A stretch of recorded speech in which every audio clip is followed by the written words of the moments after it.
Okay. Last year at this time, I was diagnosed with breast cancer, stage 4. I have a photo of you and me smiling on a brown couch. I have another one where you're lifting me up to make a basket with a basketball. From these pictures and from what I remember writing to you when I was young that we were very close. I'm happy to see this, Dad. I love you. I'm also a writer here in Hawaii where I live. I've had a nightlife column in the Weekly for 5 years and now a tech column in another weekly paper. I really couldn't have asked for a better life. Krista, you have stirred so many emotions within me, I don't know where to begin. I will start, though, by saying that it's wonderful to hear from you. How in the world do you summarize 36 years in a few paragraphs? First, though, I want to say how my heart goes out to you hearing about the illness you experienced. How I wished I could have been there for you. The breakup of a family is a terrible thing, and yet it brings me joy to know that it did not bring you down, but made you strong and determined and an overcomer. And now you're a woman with a lifetime of joy and pain, and I really know nothing about it.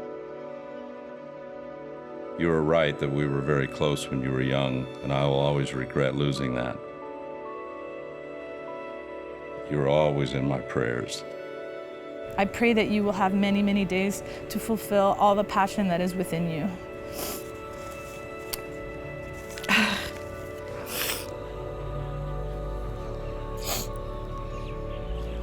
So, yeah, I mean, that's, I guess, like the ideal answer to get from your dad.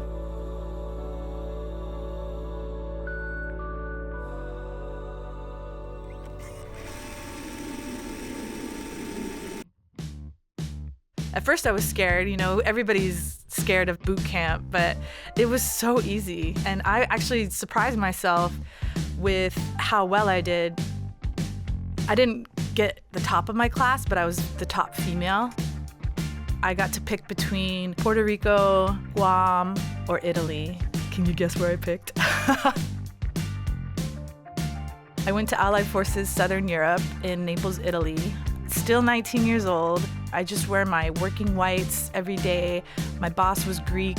I hardly worked with any Americans. And I was, you know, working at a help desk, fixing desktop computer issues. I just had a knack for getting things done very quickly. I kind of got a reputation, and, you know, I'd show up in an office and maybe there's a lot of people and they'd be like, CW's here, Super CW. And that's how I got my nickname. I deployed to Sarajevo when NATO took over for the UN, and a lot of these critical server issues that I was able to fix quickly actually saved lives. I got a really big medal leaving that command, the Joint Service Commendation Medal. After 5 years in Europe, I decided it was time to try a ship. So I went to the USS Milius, which is a Aegis-class destroyer out of San Diego. I was pretty scared. I mean, I had heard horror stories about going to the fleet. It was so amazing.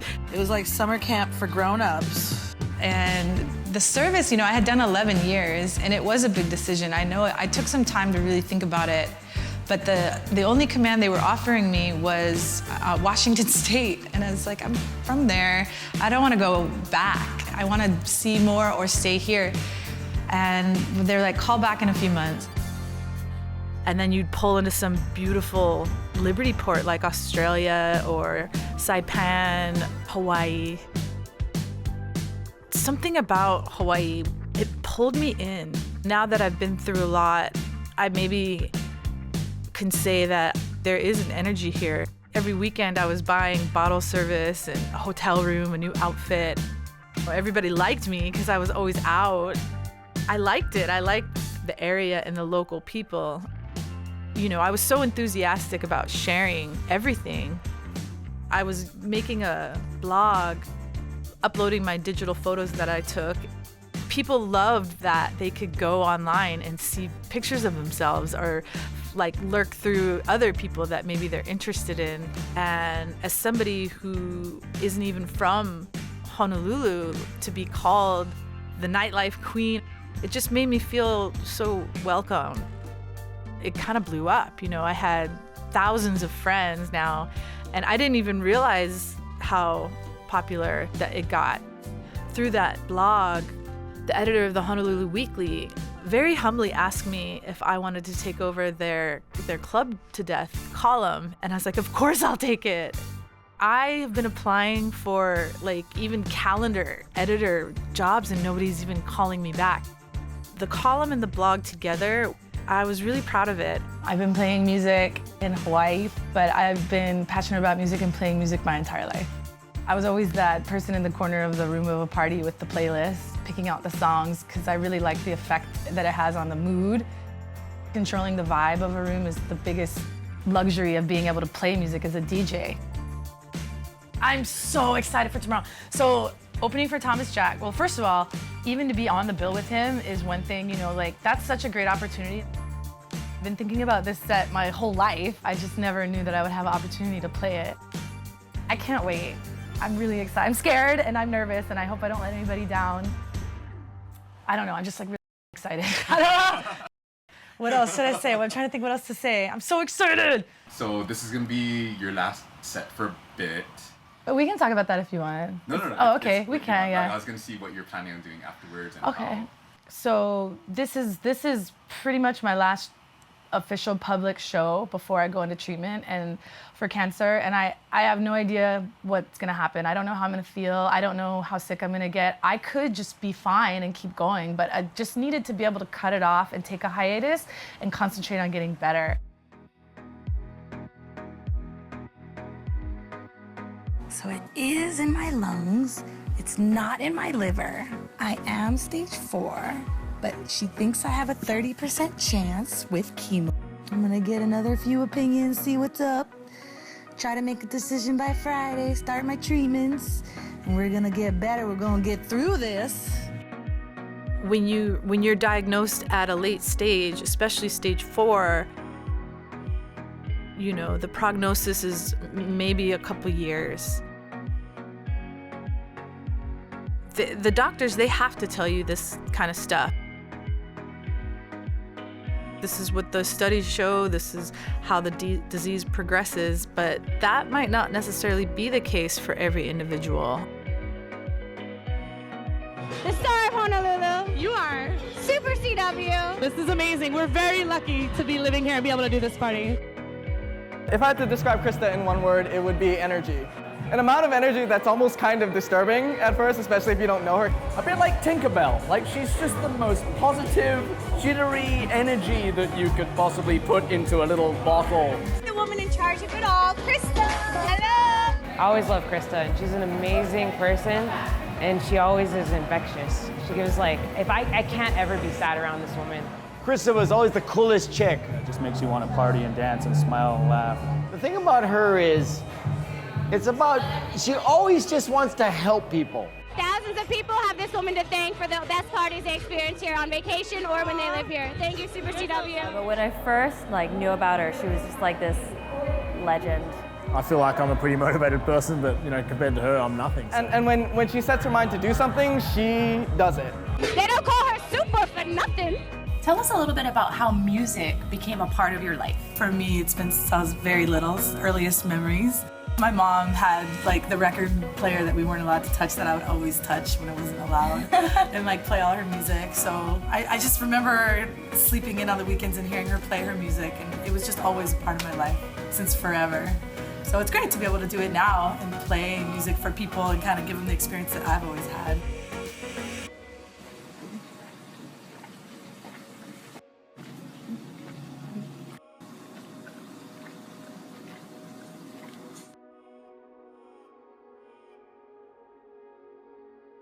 Nothing else. Okay.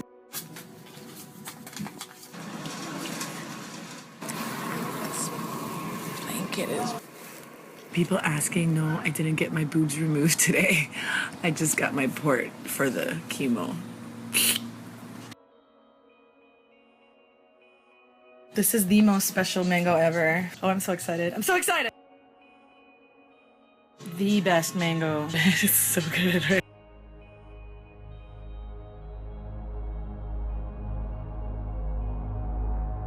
You don't have to rush. I can tell by your body language you're not ready. Yeah, well, like, I mean, okay. You can take your time. I've been having, like, I just don't want to, like.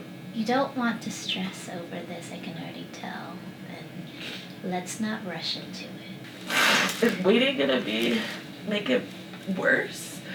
I mean, how much time do you think that I can wait? I'll tell you right now is not a good time for you. I don't think you're mentally ready, but you can just tell by your body language. I feel like you're not ready yet. Things were very difficult. She had a very bad prognosis, a very aggressive cancer, metastatic, and that's extremely difficult to take all in. It hits you like a Mack truck, and you're thrown a million different things at once. What do I do? And lots of well-intended friends who have lots of great ideas for you, but that's difficult. You're facing your mortality. I think sometimes initially when they get diagnosed, it's the shock of it, it's the fear, some mortality issues come into play. I think also then at various points of treatment, other kinds of emotional responses can come in. It was not a good prognosis at all, and we both had to process it together, right? You're just hearing all these crazy things, and the way that she handled it, in real time as she was hearing it was beautiful in a way. It was just like this grace under pressure that, she was clearly scared, but it was just like immediately like, I'm just gonna beat this. I didn't post about my diagnosis or even tell too many people. I just didn't want to have them see me differently. I didn't want to bum anybody out. I was really concerned about, just ruining everybody else's day. I know mine's ruined, but I didn't really want to drag anybody down with me. And it was a long time before I was finally able to make a heartfelt statement, on my blog. I was so healthy. I was always exercising, always smiling, always around. I had the kind of energy that people would be like, how do you have so much energy? For everybody to read that, it was shocking.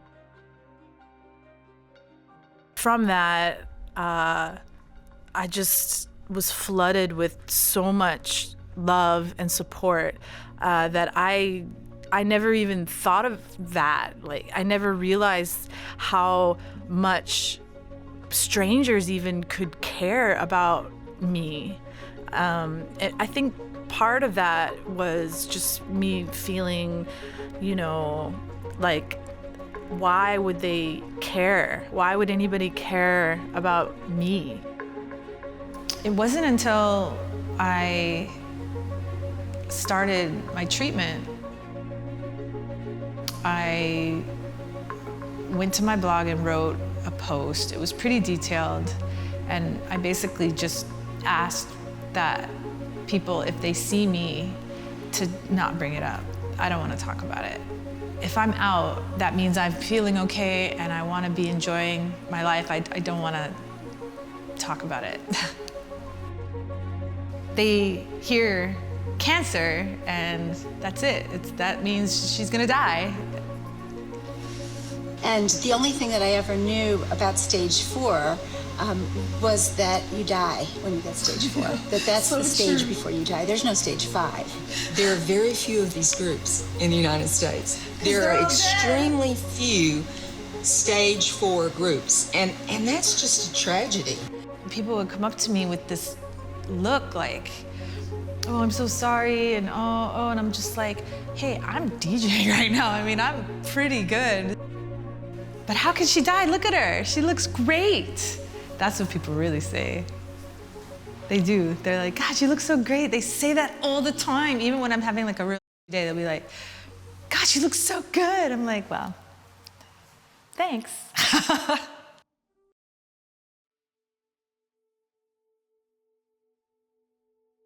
I mean, I had never had any family members affected or friends or colleagues. Anybody who has a coconut tree is my best friend. It just wasn't something that was in my awareness. Aww. I'm kind of digging the top bun. Side? I like top. Side's too cancer peak. So this is the wig with wrap option. Oh yeah, baby!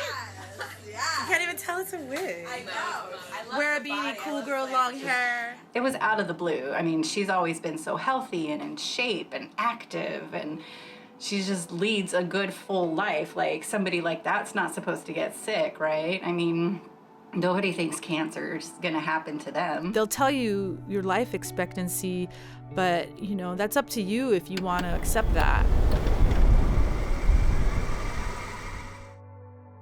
That's me. Look at that smell. I was born in Spokane, Washington, and grew up in Tacoma. See, now you don't give a baby lipstick on Halloween and say just paint your face, which is exactly what I did. Told you I was just gonna put this all over my face. Very humble upbringing. My mom was a single parent. My sister and I were about a year apart. We were very close. My mom actually dressed us like twins till we were maybe 13 years old. Look at, we're so smiley with our Farrah Fawcett hair mom. My sister, of the two of us, she was just the beautiful blonde, and I was kind of like the awkward little brunette. We weren't Mormon, but what is Spanish? I was having trouble with science and math, so I took up every extracurricular activity that I could. I was class president, I played volleyball, I was in the debate club, the band, I picked the snare drum. It just looked cool, you know, and there were no other girls that played that instrument, which I liked. I was friends with everybody, but I didn't really fit in anywhere. Music was the biggest thing for me. I was really driven to just do as good as I could. They had me in the senior band when I was, you know, just a freshman. I was in the Tacoma Youth Symphony all through high school. I even got a scholarship for music from Washington State University. As the tests went on and she found out, you know, how bad it was, that's sort of when the really big heartbreaking moments happened. It was like you kind of shifted from this problem-solving mode to like, I could be losing this really special person to me.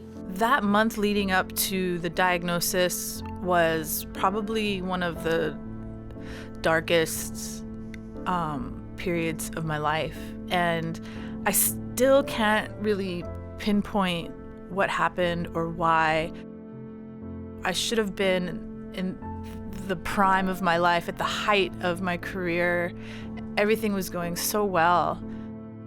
It was not me that was going to the events, that was going to work, that was socializing with people. That was like a zombie version of myself. I think at her lowest point, I would say that Krista said was in a kind of like, why should I bother? What was scary for her was that what typically gave her a lot of pleasure, which was kind of being out there and doing for others, I think was becoming burdensome for her. And I think that was scaring her. Right now, what would you say is your life's biggest challenge? Depression. It makes me antisocial. I can't connect with people. Makes me addicted to drugs. I withdraw. I don't do what I'm best to do. Honestly, it's like this evil monster that just like keeps coming back and pulling me out of what I'm supposed to, like, where I'm supposed to be. It just like changes me completely. Like everybody would describe me as a happy, positive person, and then they have no idea like that I'm not. I knew I was getting sad. I knew it was coming. I could feel it. And I had meds from the last time that I got sad, but I couldn't even get up the willpower to just go into my cabinet. I would just sit here and be miserable. It just doesn't feel right. Like I know that, like I know what's right, and I can't get there. So it's like more frustrating, but it's like it hasn't been like as bad as it was when I first got diagnosed, because that was really bad. I couldn't think of like how I could possibly do anything else. And it was like that for at least a month. Like, you know, feeling relieved and being happy about it. Like, oh, you know, it's finally my way out. That's, you know, honorable. Because I don't think I would have ever been able to really end it. That was absolutely heartbreaking to see somebody that all you wanted was to see them thrive, and they just wanted to give up. How does it feel when you feel like people really aren't seeing you for what you're really feeling inside? I have a hard time trusting people, and I've been burned. My lowest point was when she really revealed what was going on in her head, that, you know, she was feeling like nobody loved her. It's hard to let go of that feeling, so it makes me not trust people, and it makes me a little jaded and sad and angry. And I feel like everyone's out to get me, or like that everybody who's saying that they love me, that they're lying, and they're just trying to use me to get something from me.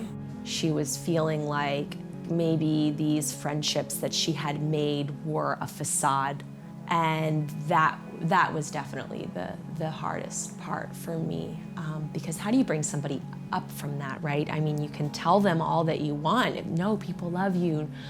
You have to fight through this, you're gonna make it, but that's something that just happens within. That's not something that anybody else can do. So I think it was really feeling like powerless. It'll really bother my friends when I say it, but I just feel like I don't have any friends. And it's like, I know it's irrational to even think that, but it's like the feeling that I have. I just feel like I don't have any friends, or I can't trust anybody.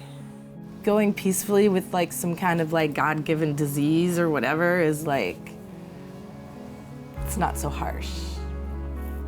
And I wanted to be dead for a while. It's almost like you're not processing things the way you normally would. And I think the hardest part is, you know how you're supposed to feel. You know, like, what's rational, and you just can't get there. Just want it to be over, and you're trying to be as nice about it as possible without disturbing anybody. You just want to like moonwalk out.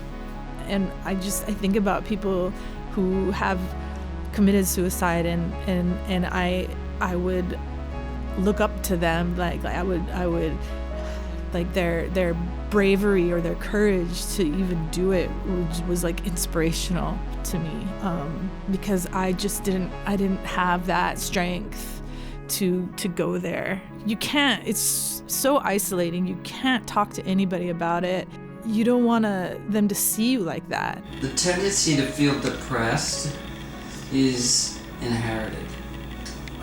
The ability to feel happy is learned. So, and they found that from twin studies. If you have two identical twins and one's depressed, the one is more than likely depressed. But if they're fraternal and one knows how to be happy, the other may not know how to be happy. It's somehow you learn it. Oh my God. Yeah. So maybe I should try And you know, I feel like, work on that level, and just for the time being, take the drugs. I don't believe the drugs are effective long term. I just think that right now, in the place that you're at, it would be useful, because you got a lot of decisions to make. Your life just turned upside down. She was looking at some issues of regret, some issues of resentment, and kind of older kind of childhood issues, other relationships in her family, and she was sorting through what those things meant. And then I think some of the social factors for her. She's a very social person. She's very gregarious and outgoing, And I think for her, the challenges were whether or not she could allow herself to be depressed. Can you get in your own way and not heal because of negative attitudes? Probably.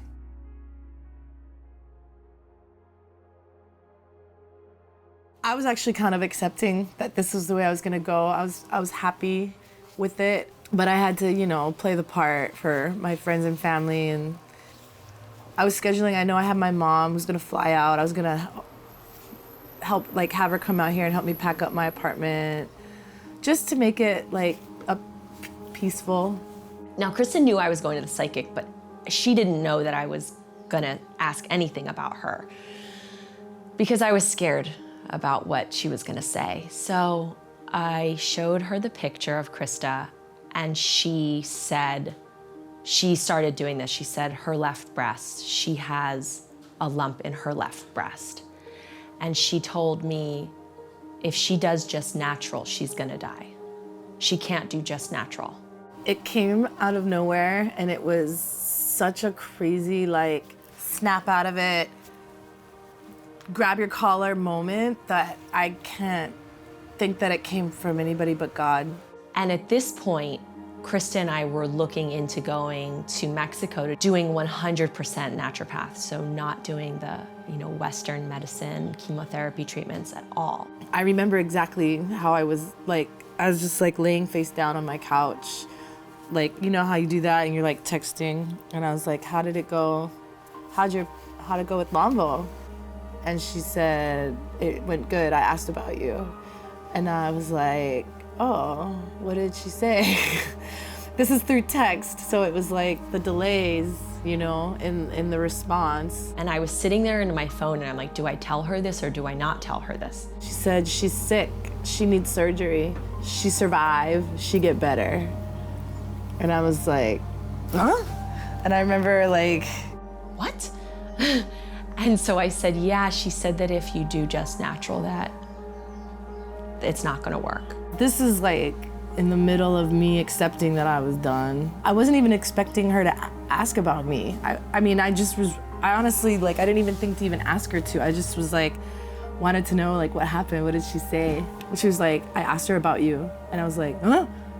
And she was just, she felt so light and so relieved to have a decision made. It was like that was all that she needed, because it was this month of going back and forth of trying to find out what's the best method, what methods are there, trying to dissect the language, what does all this mean? So it had been so overwhelming, and everyone sharing their stories about, oh, I did this, or my friend did that and it worked, and you become so overwhelmed. So it was like just to have that sort of like decision made and that peace, that was really what the psychic reading brought to her. So it was just as soon as that happened, she went, okay, I got it. I got my game plan. Let's do this. I know that that was by far the most single turning point in this entire thing. And I know damn well I would not be sitting here if it wasn't for that.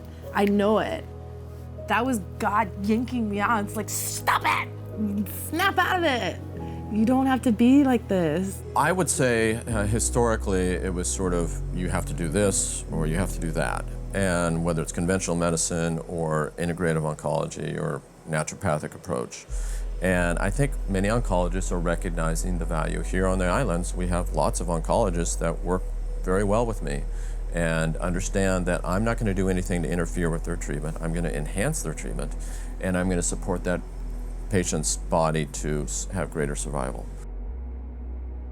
With my mom and sister in Washington State, where I grew up, I was very lucky to have friends here locally step up to help me. They helped me purge my kitchen. I had to start all over and radically change the way I eat. At first I was gonna write a book. I was like, oh, okay, I'm writing a book about this. And then I realized, well, a book takes forever, you know, and there's so many books on cancer. Actually, what put her cancer plan of attack together was my aunt.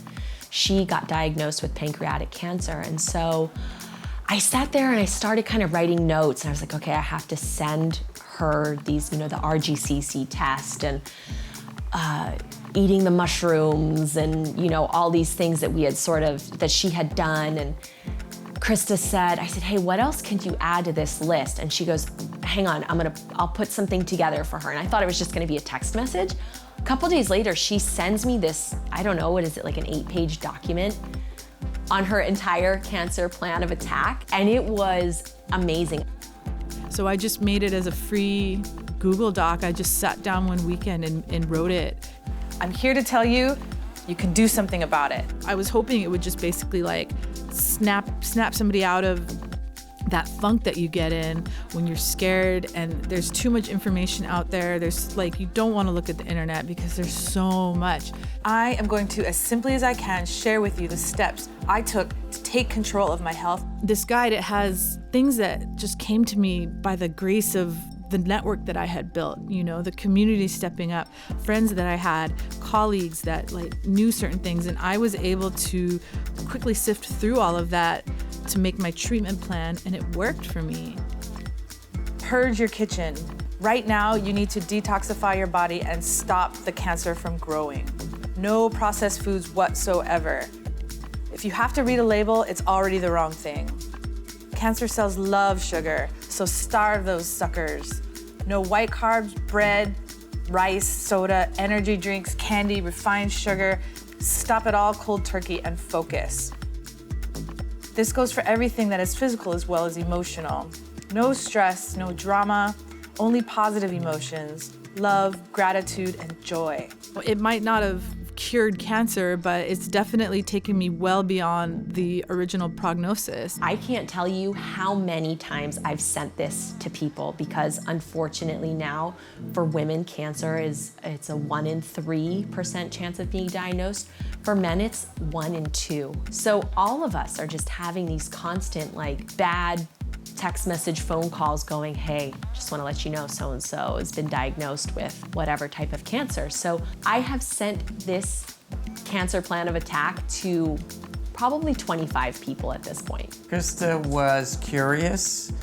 Krista was enthusiastic.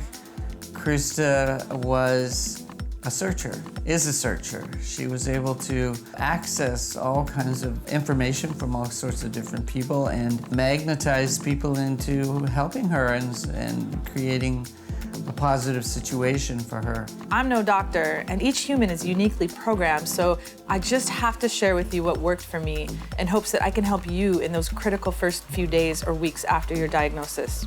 Nobody can heal you. You can take chemo, you can take herbs, you can take acupuncture. Those are not going to heal you unless you heal yourself. Those are just avenues to that self-healing process. And I didn't just detoxify my body, I also detoxified my house. So my detergent, my shampoo, toothpaste, deodorant, everything was all natural now. No toxins. First things first. It's important now to tell someone where you're at emotionally. It's gonna take a very strong will that you do have to get through these next few months. I'll never forget the roller coaster of the impending doom I was facing and almost accepting. Do not let it consume you. Once you get your state of mind right, to truly, with every fiber of your existence, believe that you can and will get rid of this cancer, it's time to do a few important things right away. She's still doing it. She's still doing everything she was doing when I met her. She's still connecting with new people. She's still reaching out to old friends. She's still very, very in tune with what's happening and what's cool and what's hip. You know, everything that made her Super CW when I met her is still her now. You know, she has this challenge that she's trying to overcome, and at the same time, instead of just trying to deal with it, just trying to survive today, she's turned it around into this campaign to help other people. What are the steps you want to take as a human being? What's the impact you want to make on this world? And some of that is going through these things that help shape you and that cull off the parts, or like that you burn off things that aren't necessary to you. And when you do that, you're refining yourself as a person. And I think that you get to see Krista's colors brighter, and you get to see her heart and her eyes and her spirit brighter. And that is just such a beautiful journey for everyone. Oi, Krista, muito obrigado for everything you do for us at Run Fire. I can't wait to see you back here again. Thank you so much, Krista. Love you.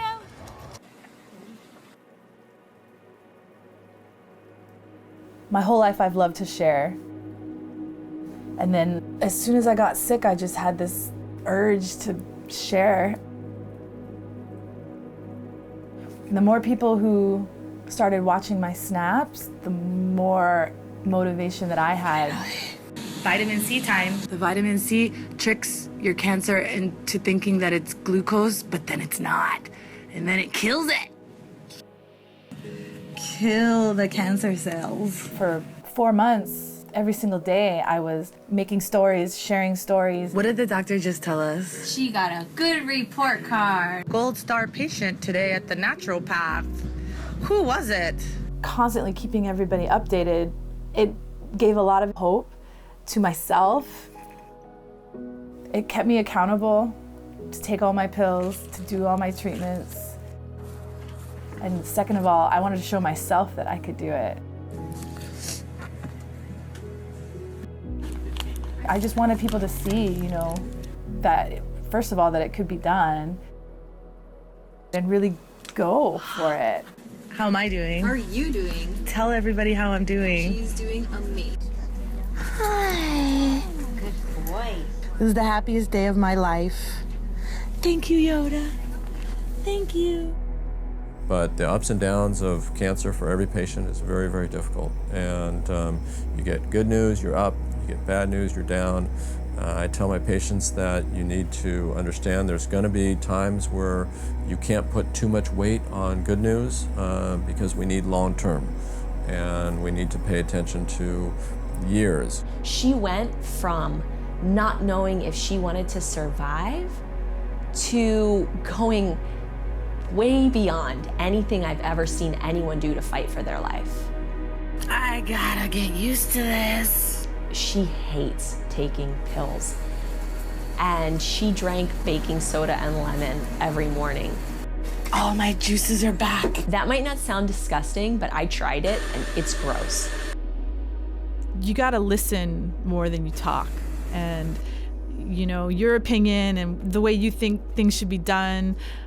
I love your shirt. You gotta take a chill pill at first, and just see how things are done.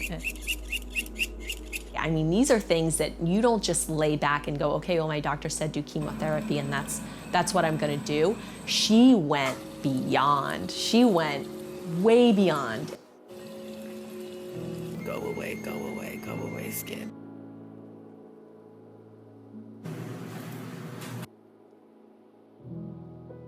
She talked to healers, juicers. I'm gonna use this for my groceries right now.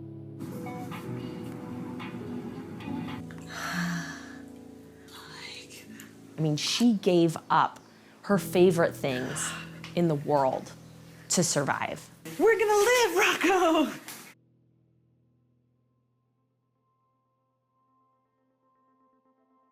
So before last year, I didn't put myself before anything. Whatever happens, whatever it says on this thing, it doesn't matter because I'm ready for whatever it says. And I thought that was how you do it. I thought that was the way to live. Worry about yourself last. And that is such Good morning, my little friends. Valuable lesson this year that I learned is that I can take care of myself and that I can put myself first and I can look after my health and my well-being and my emotional state, all of it. And I don't have to apologize for that. Supraclavicular lymph nodes that were seen on the prior study have completely resolved. The hypermetabolic primary malignant neoplasm in the left breast as well, mediastinal, bihilar, have completely resolved. Girl, you're doing really well. I have no cancer anywhere. Nowhere. All gone. Possible 5 millimeter. In the frontal lobe. Throat. That's the brain? Yeah. Well, how big is 5 millimeter? Only consider. Not quite sure what. Oh, it's probably just some air bubbles.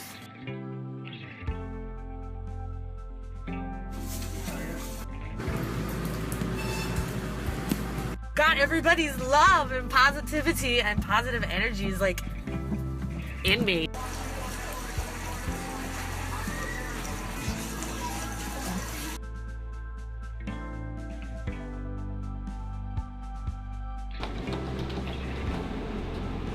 Once you realize that people are paying attention to you, you kind of want to start having a more positive message.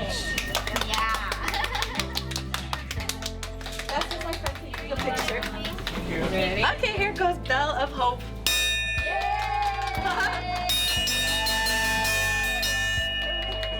You can do it! So maybe if I'm not feeling a certain way, that puts a lot of pressure on you to still be positive, you know, look at the sunny side all the time.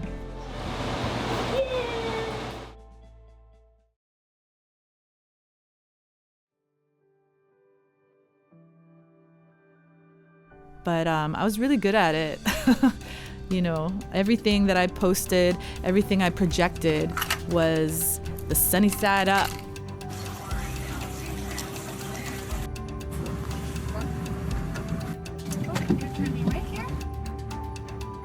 I mean, genuinely a positive person. It's just easier to live that way. There's nothing in my brain, nothing in my boob, nothing in the lungs, nothing in the lymph. I totally beat it. I beat cancer in like 10 weeks. I beat cancer, baby. Do you use any assistive devices? Coming up next on Insights on PBS Hawaii, Facing Our Mortality. And Krista Whitmire is a marketing director, local columnist, and DJ who was diagnosed with stage 4 breast cancer in May of 2015. By September, she says, scans revealed that she was cancer-free. She's now sharing her story to inspire others battling cancer. I still don't believe it, actually. Like, it's just, you never really can accept it, because it's like what you're thinking, like, and how you feel and what you're being told, it's all kind of different things at this point. You're being pulled in different directions. It's such a weird thing now that I think about it, because I got through it, you know, and now I can't believe I'm even telling you this.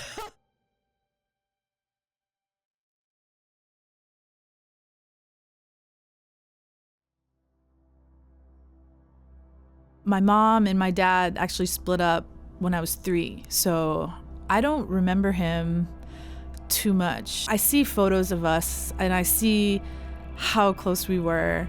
We would write letters back and forth, long letters, and I'm pretty sure that was up until maybe I was like 11 or 13 years old. I always wanted to have a relationship with my dad. I saw how my friends were with their dads, and my mom let me write letters to him, so I did. We wrote back and forth for many years. I would send him pictures that I drew, and he would send me back watercolors that he would make.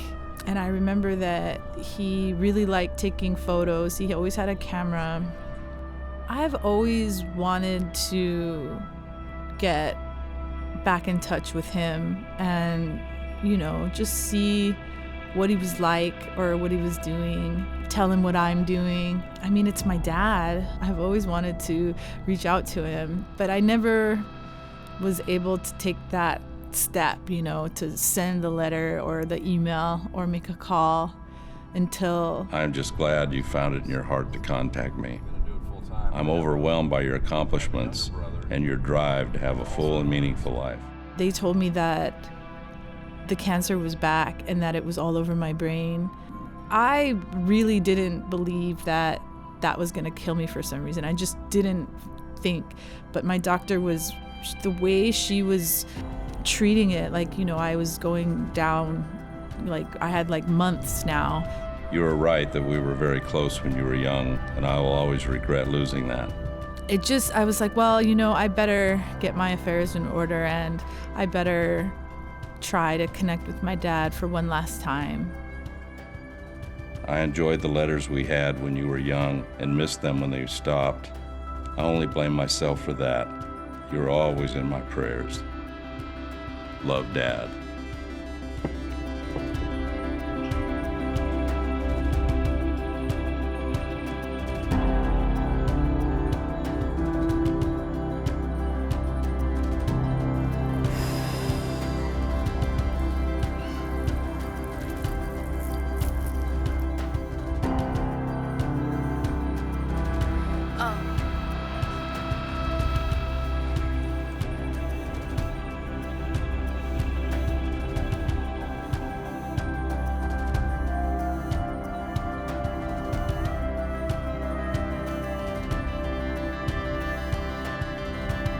The love that I felt from him immediately, it wasn't like anything I'd ever felt. It was just so unconditional.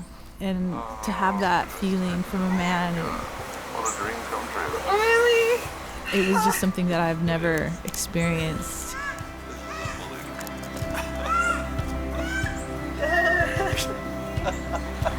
I don't know if I can think about anything else. He was so proud of me and just so happy to be able to see me and see how I grew up. That experience was phenomenal.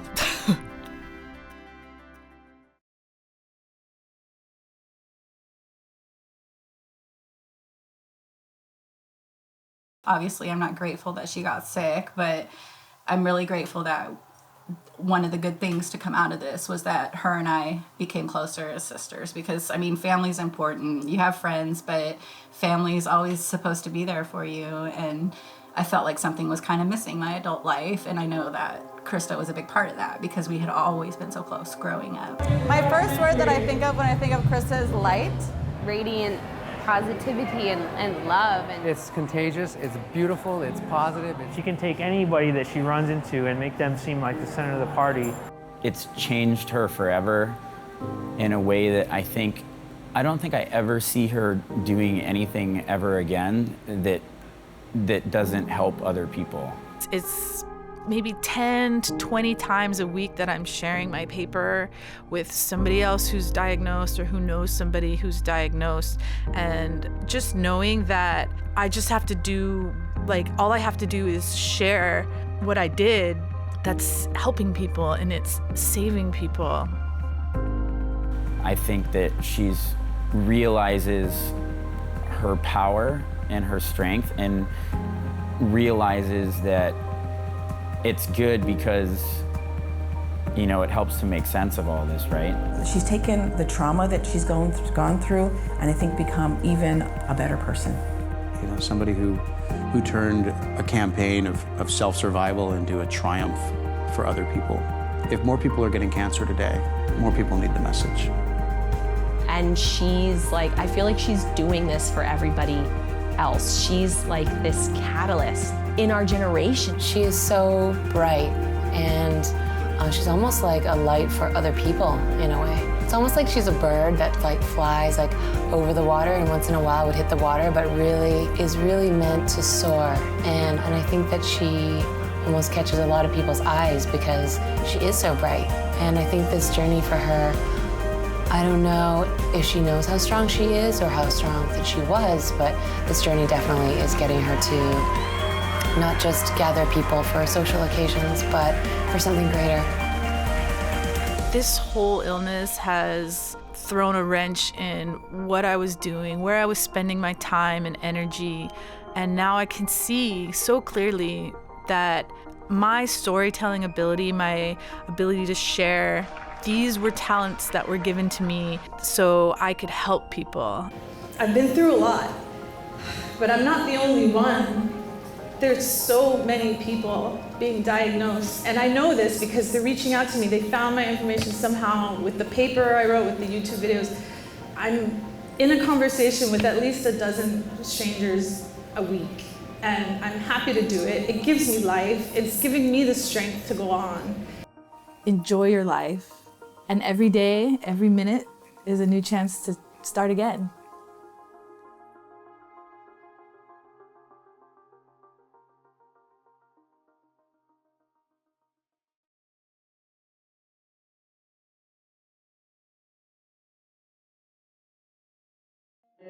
I don't even know. I think I put it on my Facebook. Like, I knew she was a big deal. I just didn't realize, like, how much she was. And it's not just like, oh, that's Super CW, like, she's a cool chick. It's like people had genuine love for her. When I get into my car and I drive around, like, Kaka'ako and all of downtown, like, I see her everywhere. I see her in every single person that I meet because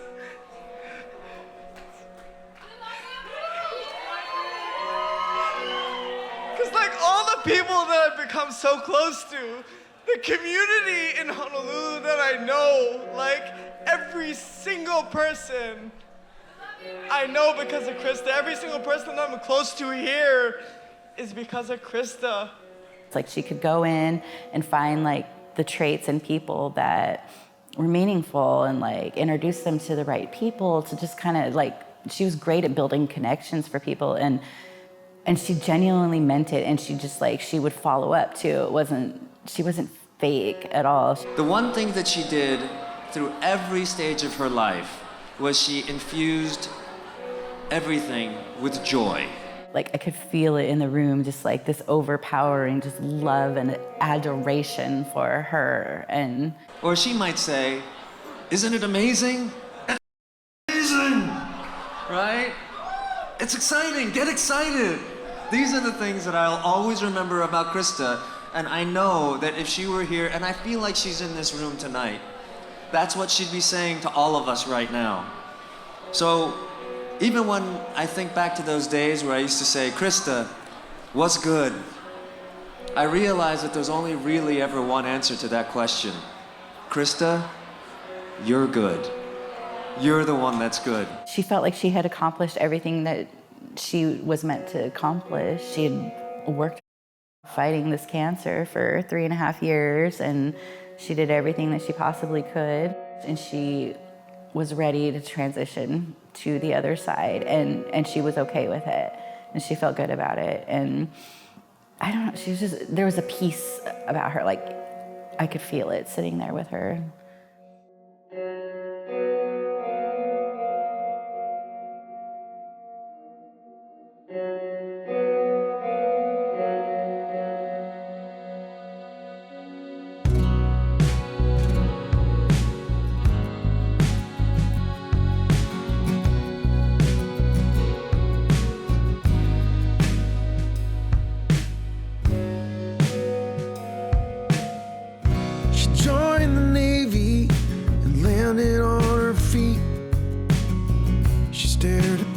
Of the dog and evil tasted sweet.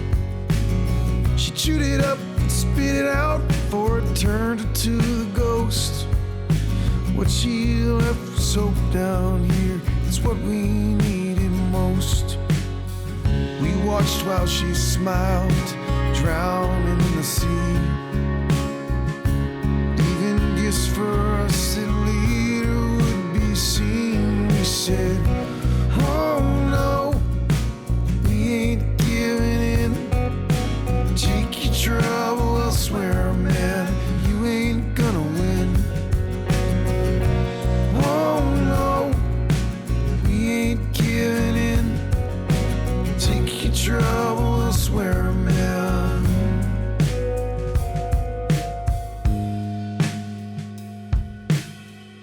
She turned the tables, what we seem to be.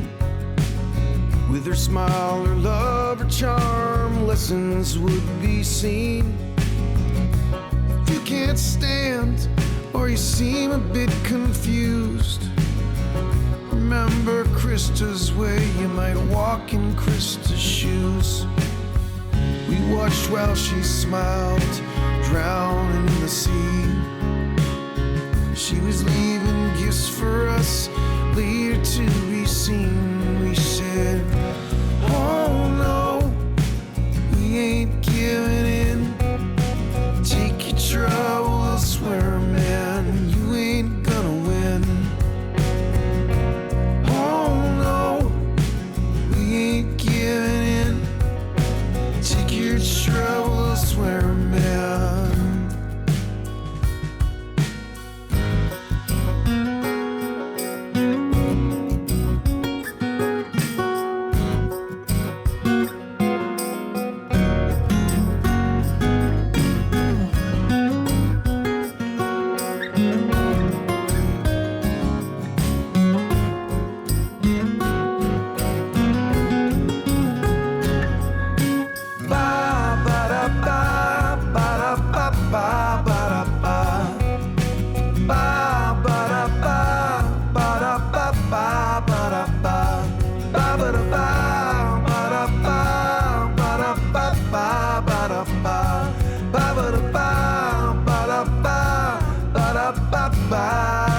Yeah. Oh no, we ain't giving